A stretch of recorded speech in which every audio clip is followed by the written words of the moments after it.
Praise the lord. మే 24 తేదీ 2025.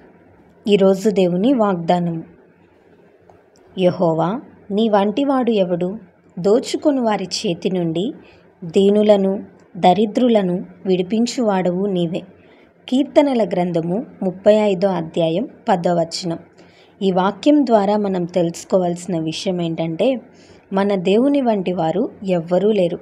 పరాక్రమంలో కానీ, బలములో కానీ, ప్రేమించటంలో కానీ, విడిపించటంలో కానీ, రక్షించటంలో కానీ ఆయనను పోలిన వారు ఎవ్వరూ లేరు. ఇంత భయంకరమైన శ్రమలో నుండి నన్ను ఎవరు విడిపిస్తారు? ఇంత భయంకరమైన వ్యాధిలో నుండి నన్ను ఎవరు విడిపిస్తారు? ఎండిపోయిన పరిస్థితి నుంచి నన్ను ఎవరు చిగురింపచేస్తారని బాధపడుతున్నావా? అయితే ఈ వాగ్దానం నీకోసమే.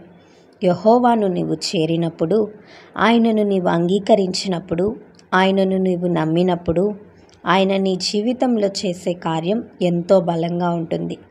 నీ శత్రువుల చేతిలో నుండి నిన్ను విడిపిస్తాడు. గొప్ప విజయాన్ని నీ జీవితంలో నీకు అనుగ్రహిస్తాడు. బైబిల్లో ఎంతోమందిని భయంకరమైన హస్తముల నుండి విడిపించాడు. దెబోరా కాలంలో కానాను రాజైన యాబీను చేతిలో నుండి, అతని సైన్యాధిపతి అయిన సిసెరా చేతిలో నుండి అద్భుతంగా ఇజ్రాయెల్ ప్రజలను విడిపించారు. సిసెరా వారిని ఎంతో బెదిరించాడు. 900 ఇనుప రథాలతో వారిని భయపెట్టి ఎంతో దీనమైన స్థితికి, హీనమైన స్థితికి ఇజ్రాయెల్ ప్రజలను తీసుకొని వచ్చినప్పుడు ఇజ్రాయెల్ ప్రజలు దేవునికి మొర్రపెట్టగా ఘన విజయాన్ని పొందుకుంటారు. నీ జీవితంలో కూడా ఈరోజు అలాంటి విజయాన్ని దేవుడు నీకు ఇస్తాడు. ఇంకా నీకు విడుదల లేదు, ఇంకా నా బ్రతుకు ఇంతే అని నువ్వు కృంగిపోవద్దు.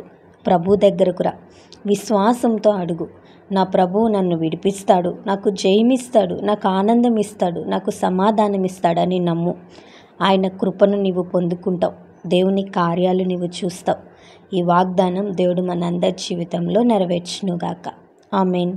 ఈ వీడియో మీకు దీవెనకరంగా, ఆశీర్వాదకరంగా అనిపించినట్లయితే లైక్ చేయండి, షేర్ చేయండి, కామెంట్ చేయండి, సబ్స్క్రైబ్ చేసుకోండి. మీ ప్రార్థన అవసరతలను మాకు కామెంట్ రూపంలో తెలపండి. మీ కొరకు తప్పక ప్రార్థిస్తాం. God bless you.